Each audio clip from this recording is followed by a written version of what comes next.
ക്രിസ്തുവിൽ സ്നേഹമുള്ളവരെ, സ്വർഗരാജ്യം സ്വന്തമാക്കാൻ ഞാൻ എന്ത് ചെയ്യണം? എത്ര നല്ല ഒരു ചോദ്യവുമായിട്ടാണ് ഈ ചെറുപ്പക്കാരൻ കർത്താവിൻ്റെ അരികിലേക്ക് കടന്നു വന്നത്. ചെറുപ്പക്കാർ ഇപ്രകാരം ചിന്തിക്കുന്നു എന്നുള്ളത് തന്നെ ഏറ്റവും നല്ല സുവിശേഷമാണ്. ഈ ലോകത്തിൻ്റേതായ വളർച്ചകളും ഉയർച്ചയും ഒക്കെ ആഗ്രഹിക്കുന്നവരാണ് ഏറിയ പങ്കും. എന്നാൽ ഈ ചെറുപ്പക്കാരൻ കർത്താവിൻ്റെ അരികിലേക്ക് വന്നിട്ട് പറയുന്നത്, എനിക്ക് സ്വർഗം വേണം, സ്വർഗം കിട്ടാൻ ഞാൻ എന്ത് ചെയ്യണം? അപ്പോൾ കർത്താവ് അവനോട് പറഞ്ഞു, ദൈവകൽപ്പനകൾ അനുസരിച്ച് നീ ജീവിക്കുക, നിനക്ക് സ്വർഗം കിട്ടും. അപ്പോൾ ആ ചെറുപ്പക്കാരൻ കുറേ കൂടി ഒരു അഭിമാനത്തോടെയും അഹങ്കാരത്തോടെയും കർത്താവിനോട് പറയണത്, എൻ്റെ ചെറുപ്പം മുതലേ ഞാൻ ഈ കൽപ്പനകൾ അനുസരിച്ചാണ് ജീവിക്കുന്നത്. യഹൂദരെ സംബന്ധിച്ചിടത്തോളം ദൈവകൽപ്പനകൾ അനുസരിച്ച് ജീവിക്കുക എന്നുള്ളത് ഒരു മിനിമം കാര്യമാണ്. അപ്പോൾ അത് ഞാൻ എൻ്റെ ചെറുപ്പം മുതലേ അനുസരിക്കുന്നുണ്ട്. ഇനി എന്താ എൻ്റെ കുറവ്? സ്വർഗം നേടുന്നതിന് ഒരുവൻ്റെ കുറവ് എന്ത് എന്നുള്ളത് അത് നാം നമ്മോട് തന്നെ ദൈവസന്നിധിയിലിരുന്ന് ചോദിക്കേണ്ട ചോദ്യമുണ്ട്. കർത്താവ് നമുക്കത് പറഞ്ഞു തരും എന്നുള്ളതാണ് ഇന്നത്തെ സുവിശേഷം. ക്രിസ്തു ആ ചെറുപ്പക്കാരനെ സ്നേഹപൂർവ്വം കടാക്ഷിച്ചുകൊണ്ട് പറയുക, നിനക്ക് ഒരു കുറവുണ്ട്. എന്താ കുറവ്? നിൻ്റെ ധനം ആണ് നിൻ്റെ കുറവ്, സമ്പത്ത്. നിനക്ക് കുറേ പണമുണ്ട്, അത് നിൻ്റെ കുറവാണ്. നമുക്കത് മനസ്സിലാക്കാൻ വല്ലാത്തൊരു പ്രയാസമാണ്. ഒരു ലോകത്തും ഒരു കാലത്തും ആരും ഇതുവരെ പറഞ്ഞിട്ടില്ല പണം കുറവാണ്, അത് നിൻ്റെ ബലഹീനതയാണെന്ന്. എല്ലാവരും പറയുന്നത് എന്താ? പണമാണ് ബലമെന്നാണ്. എന്തിനേയും ഏതിനേയും പർച്ചേസ് ചെയ്യാൻ നമുക്ക് എന്ത് വേണം? പണം വേണം.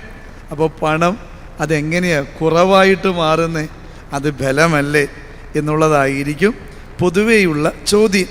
അപ്പോൾ ക്രിസ്തു പറയുന്നു, അതാണ് നിൻ്റെ കുറവ് എന്ന്.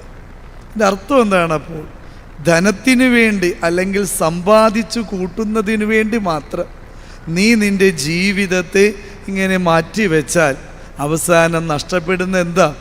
നീ ഇവിടെ നിന്ന് പോകുമ്പോൾ ഒരു ചില്ലിക്കാശ് പോലും നിനക്ക് കൊണ്ടുപോകാൻ പറ്റില്ലേ? നീ നിൻ്റെ പണം കൊണ്ട് വലിയ മാളികകൾ ഉണ്ടാക്കി നിനക്ക് പറ്റാവുന്ന അത്രയും ശേഖരിച്ചു വെച്ചു. എന്നിട്ടും മരണം വന്ന് വിളിക്കുമ്പോൾ നിൻ്റെ കൈകൾ ശൂന്യമാണ്. ഇതാ കർത്താവ് ഓർമ്മപ്പെടുന്നത്. നീ ജീവിതം കൊണ്ടുള്ള നിൻ്റെ അലച്ചിലുകൾ, അധ്വാനങ്ങൾ, കഷ്ടപ്പാടുകൾ മുഴുവനും ഈ ലോകത്തിൻ്റെ സമ്പാദ്യത്തിന് വേണ്ടി മാത്രമായിട്ട് തീരുമ്പോൾ സംഭവിക്കുന്നത് എന്താ? നിൻ്റെ ഏറ്റവും വലിയ നിരാശയും സങ്കടവും ഇത് തന്നെയായിരിക്കും. ഇവിടെ നിന്ന് കടന്നു പോകേണ്ടി വരുന്നൊരവസരത്തിൽ ഈ നേടിയതൊക്കെ ഇവിടെ ഇട്ടിട്ട് പോകേണ്ടി വരും എന്നുള്ളത് എത്ര വലിയ സങ്കടം. ഇപ്പോൾ ആർക്കെങ്കിലും നമ്മൾ കുറച്ച് പൈസ കൊടുത്ത് അത് കിട്ടില്ല എന്ന് ഉറപ്പ് കിട്ടിയാൽ പിന്നെ നമുക്കുള്ള സങ്കടം എത്ര വലുതായിരിക്കില്ലേ? കൊടുത്ത സാധനം കിട്ടണില്ലെങ്കിൽ തന്നെ വല്ലാത്തൊരു സങ്കടമാണ് നമുക്ക്. അങ്ങനെയെങ്കിൽ ഈ ജീവിതം കൊണ്ട് നേടിയതെന്ന് കരുതുന്നതൊക്കെ കൊണ്ടുപോകാൻ പറ്റാതെ ഇവിടെ ഇട്ടിട്ട് പോകേണ്ടി വരും എന്നുള്ളൊരു തിരിച്ചറിവ് എത്ര വലിയ സങ്കടമായിരിക്കും. അതുകൊണ്ട് ക്രിസ്തു ഓർമ്മപ്പെടുത്തിയ, നീ ഭൂമിയിലെ സമ്പാദ്യങ്ങൾ നേടുന്നതിനോടൊപ്പം, അത് കൊള്ളാം, നല്ല കാര്യമാണ് ജീവിക്കാൻ, സ്വർഗത്തിൽ എന്തെങ്കിലും നേടിയിട്ടുണ്ട്. വളരെ പ്രധാനപ്പെട്ടതാണ്. സ്വർഗത്തിൽ നിക്ഷേപം കരുതി വെച്ചിട്ടുണ്ട്. സ്വർഗത്തിലെ നിക്ഷേപം എന്താ? നീ ചെയ്യുന്ന നന്മ പ്രവർത്തികളാണ്, കാരുണ്യ പ്രവർത്തികളാണ്. നിനക്ക് ഈ ലോകത്ത് ദൈവം തന്നിട്ടുള്ള സമ്പാദ്യം അത് നിൻ്റേതായ ആവശ്യങ്ങൾക്ക് വേണ്ടി മാത്രം വിനിയോഗിക്കാൻ വേണ്ടിയുള്ളതല്ല. അതുകൊണ്ട് നന്മ പ്രവർത്തികളും പുണ്യപ്രവർത്തികളും കാരുണ്യ പ്രവർത്തികളൊക്കെ ചെയ്യാൻ വേണ്ടിയാണ്.